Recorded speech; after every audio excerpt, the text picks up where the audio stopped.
जिले की हर खबर सबसे पहले आप तक पहुंचाने का वादा, बस यही है एक इरादा। आज ही लगाए अपना पद्मेश डिजिटल सेटअप बॉक्स। नमस्कार, आप देख रहे हैं पद्मेश 24/7 न्यूज बुलेटिन की शुरुआत करते हैं हेडलाइंस से।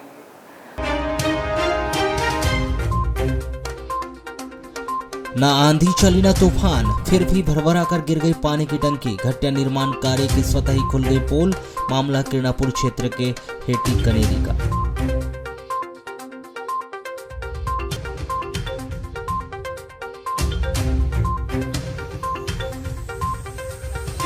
अखंड सुहाग के लिए सुहागन महिलाओं ने रखा वट सावित्री व्रत, मांगा आशीर्वाद। सुहागन महिलाओं ने विधि विधान से वट वृक्ष की पूजा कर मनाया वट सावित्री व्रत।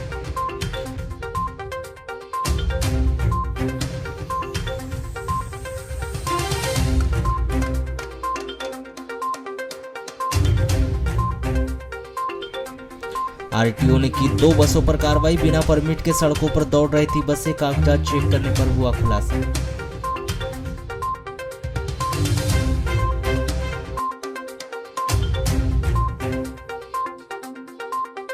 पीएम आवास प्लस में नाम आने के बाद हितग्राही ने तोड़ा कच्चा मकान, सूची से नाम हुआ गायब। झोपड़ी में रहने के लिए मजबूर हितग्राही, लाभ दिलवाने की लगाई गुहार।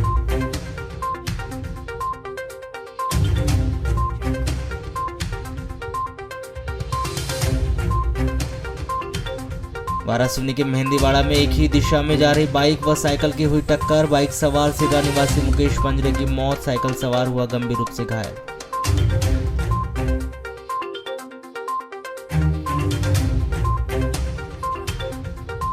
पूर्व सांसद कंकर मुंजारे ने विभिन्न मुद्दों पर रखे विचार। केंद्र व राज्य सरकार पर साधा जमकर निशाना। मुंजारे ने कहा, शिवराज सिंह चौहान प्रदेश के सबसे भ्रष्ट मुख्यमंत्री।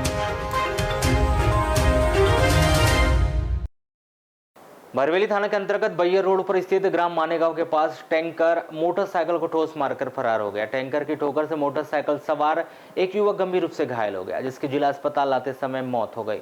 मृतक युवक आशीष पिता सुखदास नागेश्वर 22 वर्ष, ग्राम धनसुआ, थाना भरवेली निवासी है। 2 जून की रात्रि 9 बजे करीब यह सड़क दुर्घटना उस समय हुई जब यह युवक अपने 2 दोस्तों के साथ मोटरसाइकिल में बालाघाट आ रहा था।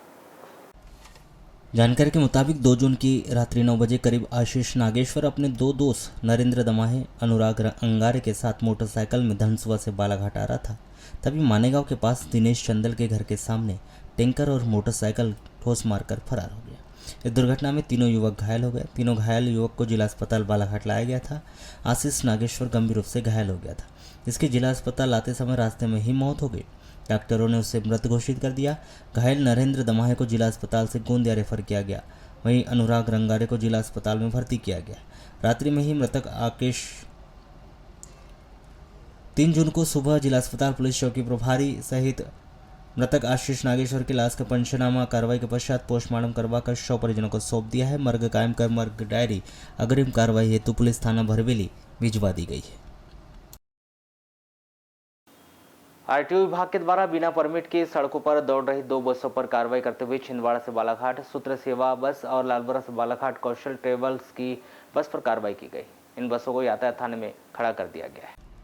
आरटीओ विभाग के अमले के द्वारा बालाघाट बस स्टैंड पहुंचकर बसों के दस्तावेजों की जांच की गई, जिसमें विभाग की बहुत बड़ी लापरवाही सामने आई। बसों के दस्तावेज को बारीकी से जांच करने पर पता चला कि 2 यात्री बसें बिना परमिट के ही सड़क पर चल रही है तथा उनका बिना रोक टोक संचालन किया जा रहा था। यह खामी पाते ही आरटीओ अधिकारी के द्वारा उन बसों पर कार्रवाई करते हुए जुर्माना किया गया। संभवतः दोनों बसों पर 1-1 लाख रुपए के जुर्माने की कार्रवाई की गई है। फिलहाल दोनों बसों को यातायात थाने में लाकर खड़ा कर दिया गया है। बताया जा रहा है कि कार्रवाई में एक बस सूत्र सेवा की है जो छिंदवाड़ा से बालाघाट के बीच चलती है, तो दूसरी बस कौशल ट्रेवल्स की है। इस मामले में चर्चा करने पर दूरभाष पर जिला परिवहन अधिकारी अनिमेश गढ़वाल ने बताया कि दोनों बसों पर कार्रवाई की गई है। कागजात चेक करने पर इन दोनों बसें बिना परमिट के चलना पाया गया, जिसके चलते इन बसों पर जुर्माने की कार्रवाई की जा रही है। जन सरोकार एफपीओ बालाघाट ने वर्षों के प्रयत्न के बाद अपनी स्वयं की खोज करके धान की पलारी, गेहूं चावल के आटा, खाने का मीठा तेल, खाने का सोडा आदि के संयोग से केमिकल रहित कुल्हड़, चम्मच व दीपक के निर्माण में सफलता हासिल कर ली। जन सरोकार के ये उत्पाद उपयोग के बाद पशुओं, मछलियों, कीट पतंगों के भोजन बनेंगे। इनकी विशेषता यह भी है कि दीपदान करने के बाद नदियों, तालाब, पोखरों, समुद्र आदि में डूबने के बाद जल जीवों के भोजन बनने के कारण किसी भी प्रकार से जल को प्रदूषित नहीं करेंगे। यदि किन्हीं कारणवश जो उत्पाद जानवरों के भोजन नहीं बन सकेंगे, वे 6 माह की अल्प अवधि में उच्च कोटि का खाद बन जाएंगे। इस प्रकार जन सरोकार के उत्पाद हर प्रकार से रसायन मुक्त व प्रदूषण रहित है। संसार में पहली बार पलारी जो हमारे किसानों का उत्पाद है, वो जो खराब हो जाता था या इसका उपयोग कहीं नहीं होता था, पंजाब और हरियाणा में जिसे जलाना पड़ता था, उस उत्पादों, उस बेकार सामग्री से किसान की से हमारी कंपनी जन सरकार ने ये कप, चम्मच और दिया बनाए हैं। वर्तमान में आगामी योजना के अंतर्गत हम थाली, प्लेट और आदि बहुत सारी चीज़ें बनाने की तैयारी में हैं। इनकी विशेषता ये है कि ये उत्पाद उपयोग करने के बाद जब फेंक दिए जाएंगे, जैसे इनको फेंकेंगे वैसे ही ये का जानवर का भोजन होंगे। यदि किसी कारणवश जानवर इनका भोजन नहीं कर पाते या वहाँ जानवर नहीं पहुँच पाते हैं, तो ये 6 महीने के अंदर, मैक्सिमम 6 महीने के अंदर ये गल करके खाद बन जाएगा। अब इसमें जो दीपक बनाया गया है, ये दीपक की विशेषता ये है कि ये दीपक जब हम दीपदान करते हैं और समुद्र में, नदी में, कहीं पोखर में, जहाँ भी दीपदान करते हैं, उस स्थान पर मिट्टी के दिए इकट्ठे हो जाते थे, उनको निकाल के फेंकना पड़ता था। परंतु ये जो दीपक हैं, जैसे ही पानी में जाएंगे, लगभग आधा घंटे से 1 घंटे तक ये तैरते रहेंगे। बुझने के बाद धीरे धीरे गीली होंगे। गीली होने के बाद में जैसे नदी में, पानी में डूबे, मछली का भोजन बन जाएगा, तो इन्हें निकालने की आवश्यकता नहीं पड़ेगी। इन्हें प्रकृति की अद्भुत संरचना, जिससे सृजन और विसर्जन दोनों समाहित हैं, ये हमारा उत्पाद है। इसमें हमारी कंपनी के साथी, हमारे जो जिसके ऊपर मुझे गर्व है, उमानंद उपन सिंह के काम। ज्येष्ठ मास की पूर्णिमा के अवसर पर सुहागन महिलाओं के द्वारा लांजी में भी वट सावित्री व्रत रखकर अपने पति की लंबी उम्र की कामना करते हुए विधि विधान पूर्वक वट वृक्ष की पूजा की। वट सावित्री पूर्णिमा और अमावस्या व्रत में विशेष अंतर नहीं है, किंतु महाराष्ट्र में महिलाएं ज्येष्ठ मास की पूर्णिमा को यह व्रत करती है। इस दिन शुभ मुहूर्त में सुहागन महिलाएं पति की लंबी उम्र और परिवार के कल्याण के लिए वट वृक्ष की उपासना करती है और वृक्ष के चारों ओर रक्षा सूत्र बांधती है। मान्यता है कि ऐसा इसलिए किया जाता है क्योंकि वट वृक्ष में भगवान विष्णु वास करते हैं और उनकी उपासना करने से जीवन में आ रही कई प्रकार की समस्याएं दूर हो जाती है। इस व्रत को लेकर लांजी नगर में कोटेश्वर मंदिर परिसर, पुलिस थाना परिसर, नगर परिषद के पास जोड़ाम के अलावा ग्रामीण क्षेत्रों में ही सुबह से ही महिलाएं मंदिरों और वट वृक्ष की पूजा अर्चना में लगी रही और वट वृक्ष में धागा लपेटकर अपने पति की लंबी आयु और स्वस्थ रहने की कामना की। वट सावित्री का व्रत है। ये हर सुहागन औरतें अपने हस्बैंड की लंबी उम्र के लिए करती है और हर सुहागन औरत को ये व्रत करना ही चाहिए। इससे अपने हस्बैंड की लंबी उम्र होती है और भोलेनाथ का व्रत है तो सभी को करना ही चाहिए। घर घर जल पहुंचाने की मंशा से सरकार के द्वारा जल जीवन मिशन योजना के माध्यम से घनी आबादी व कम आबादी वाले क्षेत्रों में तेजी से कार्य किए जा रहे हैं, किंतु संबंधित विभाग के अधिकारी व कार्य करने वाले ठेकेदारों की आपसी मिलीभगत के चलते कार्य की गुणवत्ता को दरकिनार करते हुए कार्य करने के परिणाम बिना किसी शिकायत के कहानियां स्वतः ही उजागर होती जा रही, जिसका प्रत्यक्ष उदाहरण किरणापुर क्षेत्र के हेटी कनेरी से आज दोपहर 12 बजे के आसपास देखने में आया। दोपहर में ना तो आंधी आई और ना ही कोई तूफान, फिर भी लोहे के स्ट्रक्चर पर लगाई गई यह पानी की टंकी भर भरा कर गिर गई।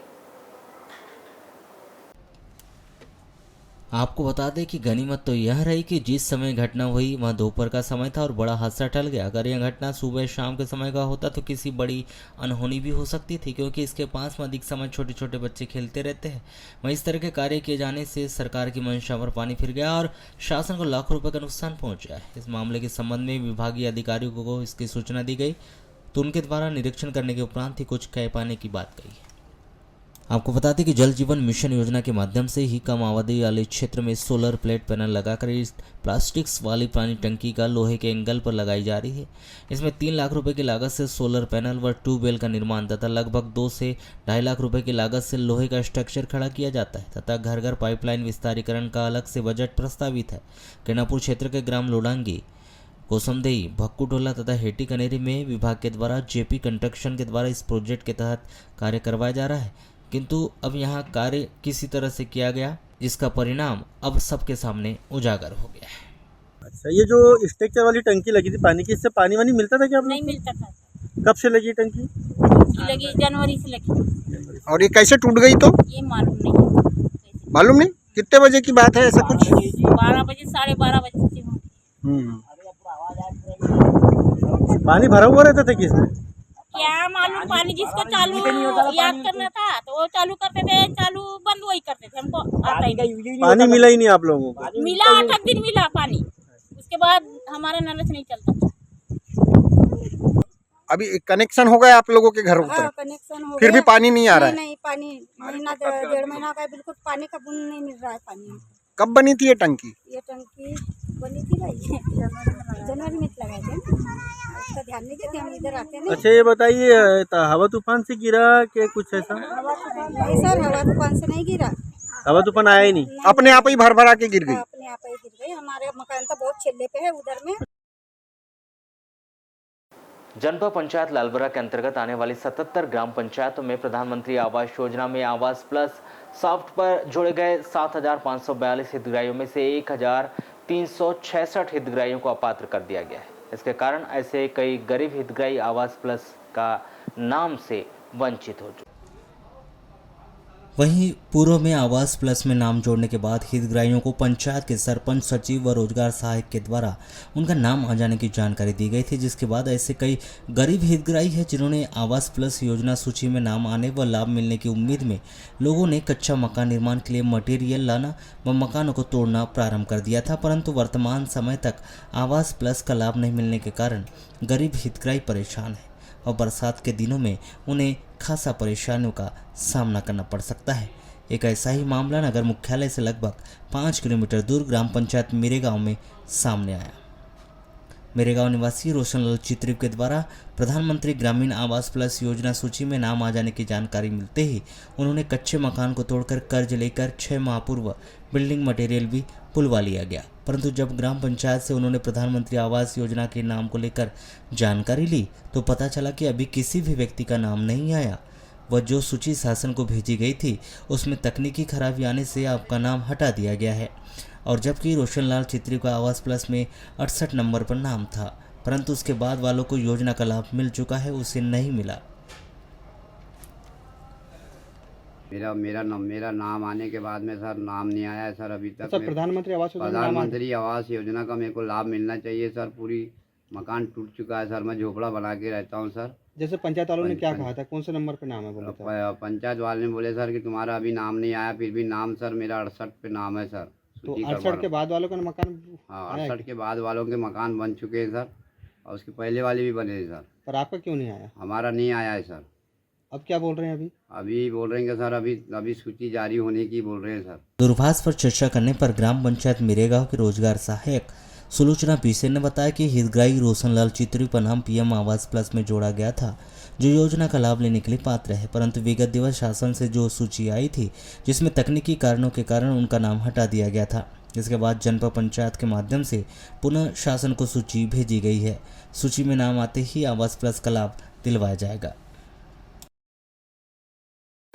भारत निर्वाचन आयोग का 2 जून 2023 का एक आदेश शनिवार को सोशल मीडिया पर खूब वायरल हो रहा है। इस आदेश में एक तारीख दी गई जिसे लोग मध्य प्रदेश विधानसभा चुनाव की तारीख बताकर वायरल कर रहे हैं, जिसमें दावा किया जा रहा है कि भारत निर्वाचन आयोग ने विधानसभा चुनाव की तारीख घोषित कर दी। इसके अनुसार 6 जनवरी को मध्य प्रदेश में विधानसभा का चुनाव होगा। जहां भारत निर्वाचन आयोग के इस पत्र को सोशल मीडिया के व्हाट्सएप प्लेटफॉर्म पर जमकर वायरल किया जा रहा है, लेकिन जब इस तारीख पर नजर डाली गई तो सच्चाई सामने आ गई। विधानसभा चुनाव से पहले आयोग ने 3 साल तक एक ही सीट पर रहने वाले अफसरों को हटाने का आदेश जारी किया है। इस आदेश का एक हिस्सा सोशल मीडिया पर वायरल हो रहा है। आदेश में मिजोरम, छत्तीसगढ़, मध्य प्रदेश, राजस्थान और तेलंगाना राज्यों का उल्लेख करते हुए आगे एक तारीख का अंकन किया है जिसे लोग चुनाव की तारीख बता रहे हैं, जबकि असलियत में इन 5 राज्यों में वर्तमान विधानसभा के कार्यकाल खत्म होने की तारीख है। मध्य प्रदेश में 16 जनवरी 2024 को वर्तमान विधानसभा का कार्यकाल खत्म हो जाएगा, क्योंकि यह पत्र अंग्रेजी में है और संपूर्ण पत्र का इसमें उल्लेख नहीं किया गया, इसलिए लोग इसी पत्र को आधिकारिक पत्र बताते हुए 6 जनवरी 2024 को विधानसभा चुनाव की तारीख होने की बात कह रहे हैं। हालांकि जिला निर्वाचन ने ऐसी कोई भी जानकारी प्रसारित नहीं की गई, बावजूद इसके भी लोग इस भ्रामक जानकारी को धड़ल्ले से वायरल करते जा रहे हैं। हट्टा थाना क्षेत्र के अंतर्गत आने वाले ग्राम खोड़सिवनी में एक युवक को हाथ बुक्कों से मारपीट कर उसके सर में ईंट पटक कर गंभीर प्राणघातक चोट पहुंचाने के आरोप में हट्टा पुलिस ने इस युवक के चाचा सोमाजी खरे, चाची अनुजा खरे, चचेरे भाई गजेंद्र खरे और रविंद्र खरे को गिरफ्तार कर चारों को यहां की विद्वान अदालत में पेश किया गया, जहां से उन्हें जिला जेल भिजवा दिया गया है। आपको बता दें कि 24 मई की रात्रि करीब 9 बजे यह घटना मकान बनाने को लेकर हुई थी। 25 मई को हुए इस वाद विवाद में शंकर खरे के सर में ईंट लगने से वह गंभीर रूप से बेहोश हो गया था। बीच बचाव के बाद गंभीर रूप से घायल शंकर खरे को जिला अस्पताल बालाघाट लाकर भर्ती किया गया था, जहां से बेहतर उपचार हेतु उसे परिजनों ने गोंदिया के एक निजी अस्पताल में भर्ती किया था। इस मामले में हट्टा पुलिस ने सोमाजी खरे, उसकी पत्नी अनुजा खरे, बेटा गजेंद्र खरे और भतीजा गोविंद खरे के विरुद्ध धारा 294, 323, 506, 34 के तहत अपराध दर्ज किया था। सर में गंभीर चोट लगने के कारण इन आरोपियों के विरुद्ध धारा 326 का इजाफा किया गया। हट्टा पुलिस ने इस मामले में उक्त चारों आरोपियों को गिरफ्तार करके चारों को 3 जून को बालाघाट के विद्वान अदालत में पेश कर दिया, जहां से उन्हें न्यायिक अभिरक्षा में जिला जेल भिजवा दिया गया है।